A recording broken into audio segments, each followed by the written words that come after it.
If you think you need $400 to start growing food, you've already lost. That is what the raised bed market wants you to believe. That food production requires lumber, hardware, soil delivery, irrigation kits, and a credit card. It does not. Today, we are building a 100 square foot in-ground food production system for under $100. Not a decorative garden, a production system. And if you build it correctly, it will produce food for years while getting better every single season. Raised beds are not the enemy, but they have quietly become the default, and nobody is talking honestly about what they actually cost. A single 4x8 cedar bed runs $80 to $120 in lumber alone. Then you need soil to fill it, because a raised bed starts completely empty. That is another $100 to $200. Add hardware, compost, and fertilizer, and suddenly you're at $300 to $400 for one box. Just one box.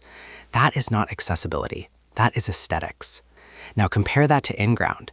The soil is already there, the depth is unlimited, the microbial life already exists, water retention is stronger, root systems expand naturally without hitting a wall at 12 inches.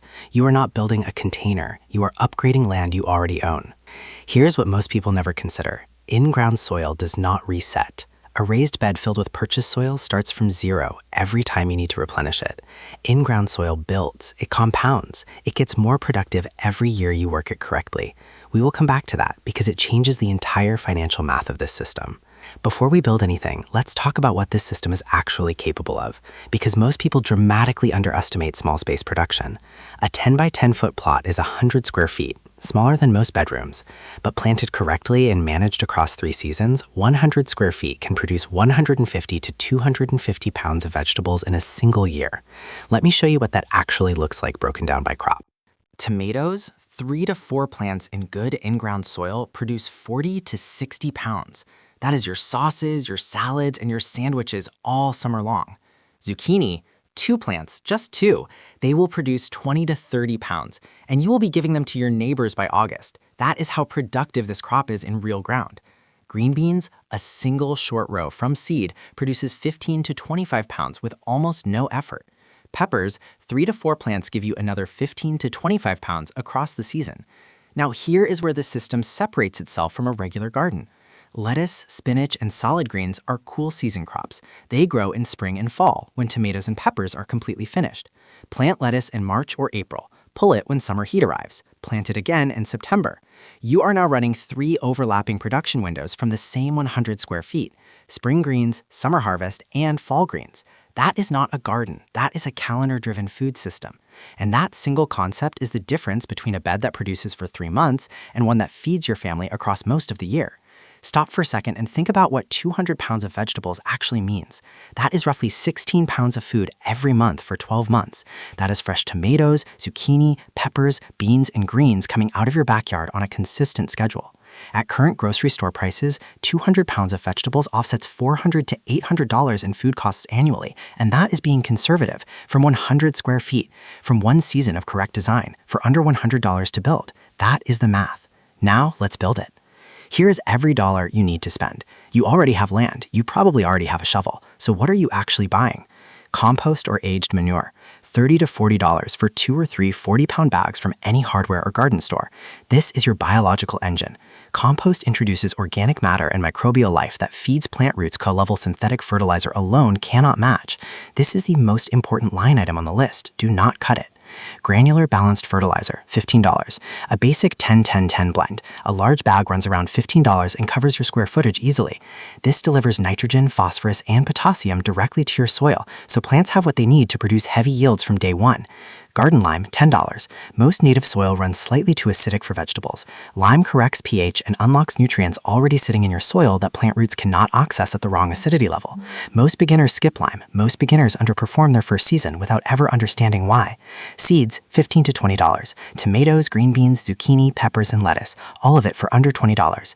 Seeds are the cheapest line item on this list and the highest return per dollar of anything you will buy. Stakes and twine, $10. For marking rows and supporting plants as the season progresses. Total $75 to $95, under $100 every time. And here's what that number looks like in year 2. You add 1 bag of compost and buy seeds. That is it, because the system improves instead of resetting. This is the concept most gardening content never explains, and it is the reason in-ground systems outperform raised beds over a multi-year timeline. Soil is not a container you fill, it is a living system you develop. In year 1, you add compost, break compaction, and establish structure. Yields begin. In year 2, soil structure improves on its own. Water retention increases, root channels from last season remain open, earthworm populations grow, microbial activity accelerates.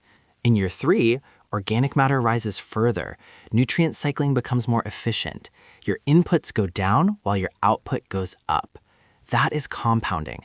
The same principle that makes long-term investments grow applies directly to soil biology. Every year you manage the system correctly, it becomes more productive and less expensive to maintain. A raised bed filled with purchased soil does not compound. You are always refilling, always spending, always starting over. In-ground soil, managed correctly, becomes permanent infrastructure, land that works for you across decades, not seasons. That is the system you are building today. 5 steps, and we are going to walk through each one. Step 1, mark your plot. Grab 4 stakes, sticks from the yard are fine, and run string between them to mark your 10 by 10 square. This step takes 5 minutes, and it matters. You are not wandering into a corner of the yard with a shovel. You are designing a production zone with intentional boundaries. Step 2, remove the grass.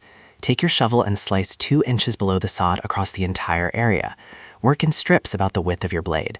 Jam the blade sideways under each strip, pry it up, and roll it back. This is the hardest physical part of the build and also the most important. You are removing competition, grassroots that would otherwise fight your vegetables for water and nutrients all season. Do not throw the sod away. Stack it upside down in a pile somewhere in the yard. In 6 to 12 months, it breaks down into usable compost. You are not discarding material. You are banking it for later. Step 3, loosen the soil. Drive your shovel deep and turn the soil at least 12 inches down across the entire plot. Work systematically and break compaction thoroughly. Compacted soil limits everything. Roots hitting compaction stop going deep and spread sideways instead, reducing what each plant can reach and access. Loose soil allows roots to travel farther, pull more nutrients, and survive dry stretches without constant irrigation. This one step separates productive gardens from frustrating ones. Step 4, add your amendments. Spread compost evenly across the entire surface. Apply granular fertilizer according to back directions for your square footage. Sprinkle lime across the top. Then work everything together with your shovel, mixing amendments into the top 6 to 8 inches so nutrients are fully integrated where roots will actually grow. This matters because nutrients sitting on the surface depend on rain to move them down unevenly. Nutrients mixed into the root zone are immediately available from the moment your seeds germinate. Step 5, rake it level. Smooth and even across the entire surface. Level ground means water distributes uniformly, rather than pooling in low spots and leaving high spots dry. It also keeps your planting rows clean and accurate. At that point, you have built a production zone, not a hobby bed, a system. Planting strategically means running 3 production windows off the same ground. In early spring, March or April depending on your zone, plant lettuce, spinach, kale, and radishes across the open areas of your plot. These cold-tolerant crops thrive before summer heat arrives and give you fresh food while your warm season crops are still weeks away from going in the ground. In late spring, once frost risk passes, plant 3 to 4 tomatoes, 2 zucchini, a row of bush beans, and 3 to 4 peppers.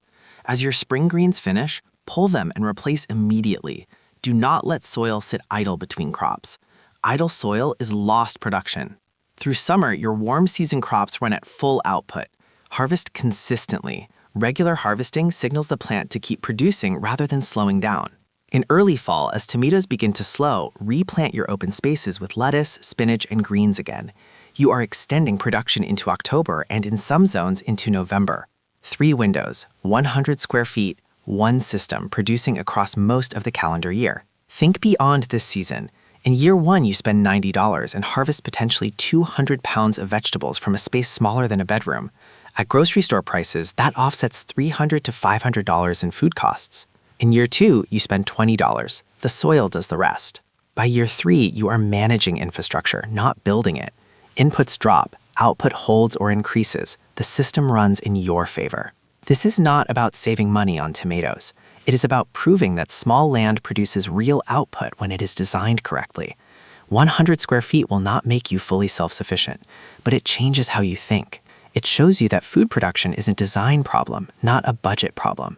And once you understand that, scaling is just a decision you make when you are ready. Most backyards are ornamental. A few are productive. Decide which one yours will be. Drop a comment below. Are you building this spring or are you still planning? I read every single one. And if you want to take this even further, if you want to know how to turn this into a full victory garden that feeds your family through every season, I already made that video and I will link it right here. That is your next step. I will see you in there.